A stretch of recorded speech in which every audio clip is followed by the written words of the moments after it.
Hi friends, welcome to അസു study corner. മൂന്നാം ക്ലാസ്സിൻ്റെ EVSൻ്റെ ആനുവൽ എക്സാമിനേഷൻ ക്വസ്റ്റ്യൻ പേപ്പറാണ് ഇന്ന് നമ്മൾ ഡിസ്കസ് ചെയ്യാൻ പോകുന്നത്.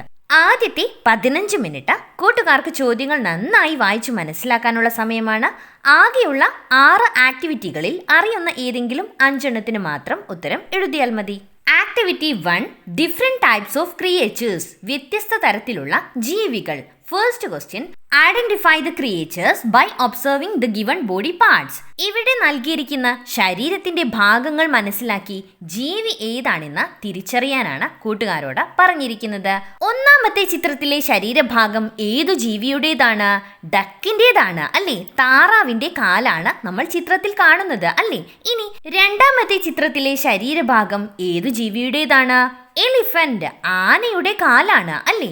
ഇനി രണ്ടാമത്തെ ചോദ്യം, arrange the following creatures on the basis of their size. വലിപ്പത്തിന്റെ അടിസ്ഥാനത്തിൽ താഴെ നൽകിയിരിക്കുന്ന ജീവികളെ ക്രമപ്പെടുത്തി എഴുതാനാണ് കൂട്ടുകാരോട് പറഞ്ഞിരിക്കുന്നത്. എന്തെല്ലാമാണ് ഇവിടെ നൽകിയിരിക്കുന്ന ജീവികൾ?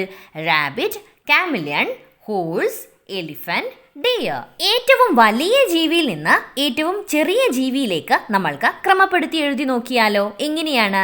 Elephant, horse, deer, rabbit, chameleon. ഇനി third question, Mitra has listed different creatures in her EVS diary. മിത്ര അവളുടെ EVS ഡയറിയിൽ വ്യത്യസ്ത തരത്തിലുള്ള ജീവികളുടെ പേരുകൾ ലിസ്റ്റ് ചെയ്തു. Complete the list in the table. താഴെ നൽകിയിരിക്കുന്ന ടേബിളുകളിലെ ലിസ്റ്റ് കൂട്ടുകാരോട് പൂർത്തിയാക്കാനാണ് പറഞ്ഞിരിക്കുന്നത്. ഒന്നാമത്തെ ടേബിളിൽ എന്തെല്ലാമാണ് നൽകിയിരിക്കുന്നത്? Snake, കാമിലിയൻ, skink. അവ എന്തു തരത്തിലുള്ള ജീവികളാണെന്ന് അവിടെ കൊടുത്തിട്ടില്ല. അതാണ് നമ്മൾ അവിടെ പൂരിപ്പിക്കേണ്ടത്. ഇവ മൂന്നും ഏത് വിഭാഗത്തിലാണ് പെടുന്നത്?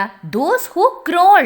അവ ഇഴയുന്ന ജീവികളാണ് അല്ലേ? ഇനി അടുത്ത കോളത്തിൽ എന്താണ് നൽകിയിരിക്കുന്നത്? ദോസ് ഹു വാക്ക്, നടക്കുന്ന ജീവികൾ. എന്തെല്ലാമാണ് ഉള്ളത്? മാൻ, ഡാഷ്, റാബിറ്റ്. ഒരു എക്സാമ്പിൾ നമ്മൾക്ക് അവിടെ കൂട്ടിച്ചേർക്കണം. എന്താണ് എഴുതുക? ക്യാറ്റ് അല്ലേ? ഇനി അടുത്ത ടേബിളിൽ എന്തെല്ലാമാണ് നൽകിയിരിക്കുന്നത്? ഡക്ക, dolphin, fish.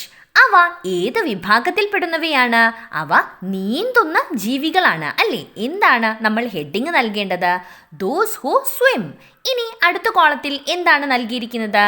Those who fly, പറക്കുന്ന ജീവികൾ അല്ലേ? എന്തെല്ലാമാണ് അവിടെയുള്ളത്?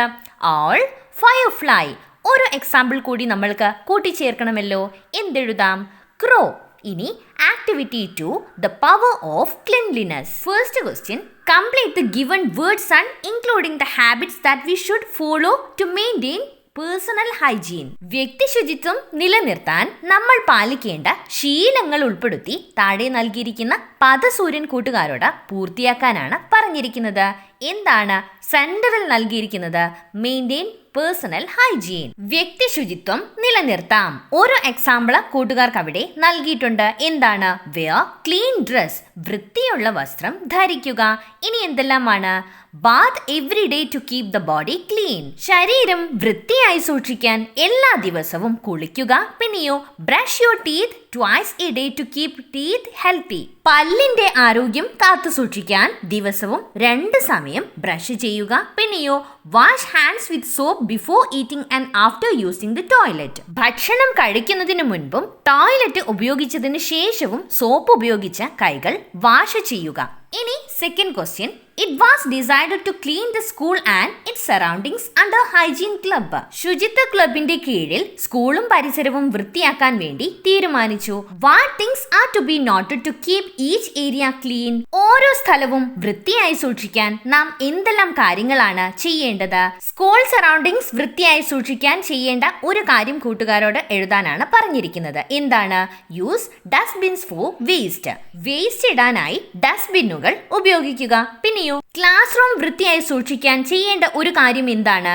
Do not throw paper or waste on the floor. പേപ്പറോ വേസ്റ്റുകളോ തറയിലേക്ക് വലിച്ചെറിയാതിരിക്കുക. ഇനിയോ കിച്ചൺ വൃത്തിയായി സൂക്ഷിക്കാൻ എന്ത് കാര്യമാണ് ശ്രദ്ധിക്കേണ്ടത്? Clean the utensils after use. ഉപയോഗശേഷം പാത്രങ്ങൾ വൃത്തിയായി കഴുകി വെക്കുക അല്ലേ? ഇനി വാഷ്റൂം വൃത്തിയായി സൂക്ഷിക്കേണ്ട ഒരു കാര്യം എന്താണ്? Flush the toilet after use. ഉപയോഗശേഷം ടോയ്ലറ്റ് ഫ്ലഷ് ചെയ്യുക. ഇനി activity 3, rain rain rain. First question, Sanu and his friends recorded the amount of rain on various days using a rain gauge. സനുവും അവന്റെ കൂട്ടുകാരും വ്യത്യസ്ത ദിവസങ്ങളിൽ ലഭിച്ചിരിക്കുന്ന മഴയുടെ അളവ് ഒരു റെയിൻ ഗേജ് ഉപയോഗിച്ച് അളക്കുകയാണ്. Examine the table they have prepared and answer the following questions. താഴെ നൽകിയിരിക്കുന്ന പട്ടിക പരിശോധിച്ച അതിന് താഴെ നൽകിയിരിക്കുന്ന ചോദ്യങ്ങൾക്ക് ഉത്തരം എഴുതാനാണ് പറഞ്ഞിരിക്കുന്നത്. 11-ാം തീയതി 4 സെന്റിമീറ്റർ മഴയാണ് ലഭിച്ചിരിക്കുന്നത്. 12-ാം തീയതിയോ 3 സെന്റിമീറ്റർ മഴയാണ് ലഭിച്ചിരിക്കുന്നത്. 13-ാം തീയതി 8 സെന്റിമീറ്ററും 14-ാം തീയതി 9 സെന്റിമീറ്ററും 15-ാം തീയതി 10 സെന്റിമീറ്ററും 16-ാം തീയതി 4 സെന്റിമീറ്ററും 17-ാം തീയതി 6 സെന്റിമീറ്ററും എന്നിങ്ങനെയാണ് മഴ ലഭിച്ചിരിക്കുന്നത്. ഇനി ഒന്നാമത്തെ ചോദ്യം, which day had the highest rainfall? ഏത് ദിവസമാണ് ഏറ്റവും കൂടുതൽ മഴ ലഭിച്ചിരിക്കുന്നത്? നമ്മൾക്ക് പട്ടിക പരിശോധിക്കുമ്പോൾ തന്നെ മനസ്സിലാകുമല്ലോ. ഏതാണ്? 10 സെന്റിമീറ്റർ മഴ ലഭിച്ചിരിക്കുന്ന ദിവസമാണ് ഏറ്റവും കൂടുതൽ മഴ ലഭിച്ചത് അല്ലേ? ഏതാണ് ആ ദിവസം? 15-ാം തീയതിയാണ് അല്ലേ? അതാണ് നമ്മൾ അവിടെ എഴുതി ചേർക്കേണ്ടത്. ഇനി രണ്ടാമത്തെ ചോദ്യം, which days had the same amount of rainfall? ഒരേ അളവിൽ മഴ ലഭിച്ചിരിക്കുന്ന ദിവസങ്ങൾ ഏതെല്ലാമാണ്? പട്ടിക പരിശോധിക്കൂ. 4 സെന്റിമീറ്റർ മഴ 2 ദിവസങ്ങളിൽ ലഭിച്ചിട്ടുണ്ട്. ഏതെല്ലാം ദിവസങ്ങളാണത്? 11/9/2024 തീയതിയും 16/9/2024 തീയതിയുമാണ്. അതാണ് നമ്മൾ അവിടെ എഴുതി ചേർക്കേണ്ടത്. ഇനി മൂന്നാമത്തെ ചോദ്യം, which day had the lowest rainfall? ഏറ്റവും കുറവ് മഴ ലഭിച്ചിരിക്കുന്നത് ഏത് ദിവസമാണെന്നാണ് ചോദിച്ചിരിക്കുന്നത്. കൂട്ടുകാർ പട്ടിക പരിശോധിച്ച് നോക്കൂ. ഏറ്റവും കുറവ് മഴ ഏത് ദിവസമാണ് കിട്ടിയിരിക്കുന്നത്?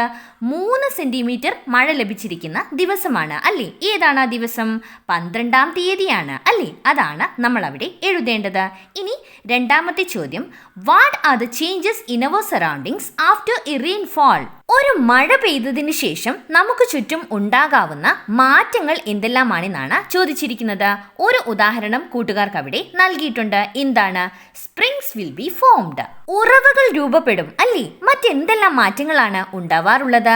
The air becomes cool and fresh. വായു നല്ല തണുപ്പുള്ളതും പുതുമയുള്ളതുമാവും അല്ലേ? പിന്നെയോ the soil becomes wet and soft. മണ്ണ് നനവുള്ളതും മൃദുവായതും ആയിത്തീരും അല്ലേ?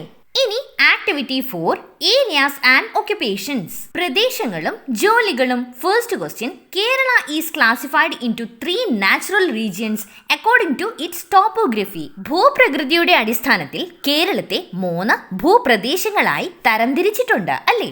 Observe the map and write down their names. Map പരിശോധിച്ചിട്ട് അവയുടെ പേരുകൾ കൂട്ടുകാരോട് എഴുതാനാണ് പറഞ്ഞിരിക്കുന്നത്. കൂട്ടുകാർ ഭൂപടം പരിശോധിക്കൂ. കേരളത്തിന്റെ ഏറ്റവും മുകളിലത്തെ ഭാഗം, അതായത് വയനാട്, ഇടുക്കി എന്നീ ജില്ലകളെല്ലാം വരുന്ന ഭാഗമാണ് ഹൈ റേഞ്ച് അല്ലേ? ഇനി നടുഭാഗത്ത് വരുന്ന പ്രദേശം ഏതാണ്? മിഡ് ലാൻഡ്സ് ആണ്. ഇനി തീരപ്രദേശങ്ങൾ വരുന്ന ഭാഗം ഏതാണ്? കോസ്റ്റൽ ഏരിയാസ് ആണ്. ഇനി second question, based on the features of each region in Kerala the occupations region differ. കേരളത്തിന്റെ ഓരോ പ്രദേശത്തിന്റെയും പ്രത്യേകതകളുടെ അടിസ്ഥാനത്തിൽ ഓരോ പ്രദേശത്തെ ജോലികളും വ്യത്യസ്തമാണ്.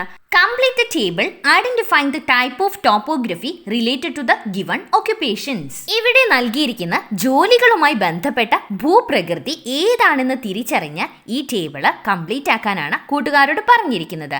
എന്തെല്ലാമാണ് ഇവിടെ ഒക്യുപ്പേഷൻസ് നൽകിയിരിക്കുന്നത്? ഫസ്റ്റ് വൺ, ഫിഷിംഗ്, മത്സ്യബന്ധനം അല്ലേ?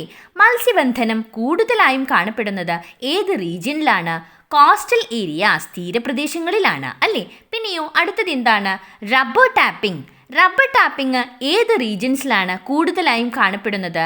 മിഡ്ലാൻഡ്സിലാണ് അല്ലേ? നെക്സ്റ്റ്, പ്ലാന്റേഷൻ, തോട്ടവിളകൾ കൂടുതലായും കാണപ്പെടുന്നത് ഹൈ റേഞ്ചിലാണ്. ഇനി activity 5, safe journey. First question, observe the picture and write down the context in which traffic rules are obeyed. താഴെ നൽകിയിരിക്കുന്ന ചിത്രം നിരീക്ഷിച്ച് നോക്കിയിട്ട് ട്രാഫിക് നിയമങ്ങൾ പാലിച്ചിരിക്കുന്ന സാഹചര്യങ്ങൾ എഴുതാനാണ് കൂട്ടുകാരോട് പറഞ്ഞിരിക്കുന്നത്. 2 എണ്ണം എഴുതിയാൽ മതിയാവും. എന്തെല്ലാമാണ്? Vehicle stop when the traffic signal shows red light. Traffic ലൈറ്റിൽ റെഡ് ലൈറ്റ് കാണിച്ചപ്പോൾ വെഹിക്കിൾസ് എല്ലാം നിർത്തിയിട്ടുണ്ട്. പിന്നെയോ pedestrians cross the road through the zebra crossing. ആളുകൾ റോഡ് ക്രോസ് ചെയ്യുന്നത് സീബ്ര ക്രോസിംഗിലൂടെയാണ് അല്ലേ? ഇനി രണ്ടാമത്തെ ചോദ്യം, write down your opinion on the need of obeying traffic rules. Traffic നിയമങ്ങൾ അനുസരിക്കുന്നതിന്റെ ആവശ്യകത എന്താണെന്ന് കൂട്ടുകാരുടെ അഭിപ്രായം എഴുതാനാണ് കൂട്ടുകാരോട് പറഞ്ഞിരിക്കുന്നത്. എന്താണ് ട്രാഫിക് നിയമങ്ങൾ അനുസരിക്കുന്നതിന്റെ ആവശ്യകത? Traffic rules keep us safe on the road. Traffic നിയമങ്ങൾ റോഡിൽ നമുക്ക് സുരക്ഷ നൽകുന്നു. They help to avoid accidents. അവ അപകടങ്ങൾ ഒഴിവാക്കാൻ സഹായിക്കുന്നു. They help vehicles move smoothly on the road. റോഡിലൂടെ വാഹനങ്ങൾക്ക് സുഗമമായി പോകാൻ അവ സഹായിക്കുന്നുണ്ട്.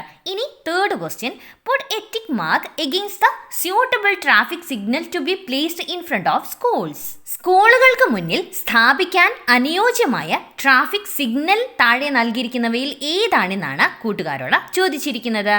ഒന്നാമത്തെ സിഗ്നൽ എന്താണ് പറയുന്നത്? ഹോൺ അടിക്കരുത് എന്നാണ് അല്ലേ?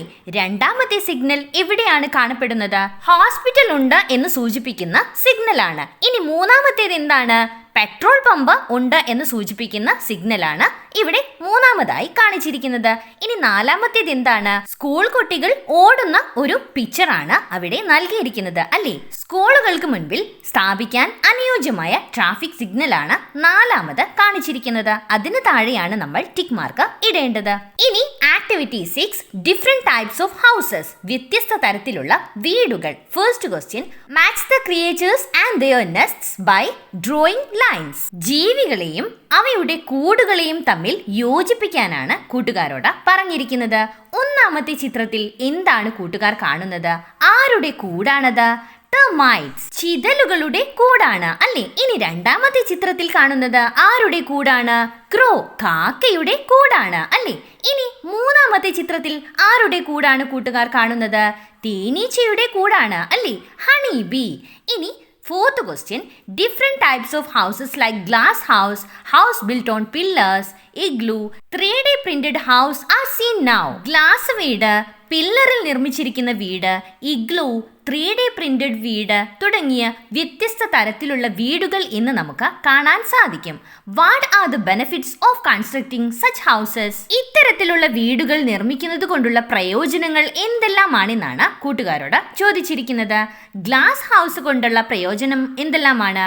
Allows more sunlight to enter, കൂടുതൽ സൂര്യപ്രകാശം ലഭിക്കും. പിന്നെയോ ഇഗ്ലൂ കൊണ്ടുള്ള പ്രയോജനങ്ങൾ എന്തെല്ലാമാണ്? Keeps people warm in very cold regions, വളരെ തണുപ്പുള്ള പ്രദേശങ്ങളിൽ മനുഷ്യരെ കുറച്ച് ചൂടാക്കി നിർത്തുന്നു അല്ലേ? പിന്നെയോ ഹൗസ് ബിൽറ്റ് ഓൺ പില്ലേഴ്സ്, പില്ലറുകൾ നിർമ്മിച്ചിരിക്കുന്ന വീടുകളുടെ പ്രയോജനങ്ങൾ എന്തെല്ലാമാണ്?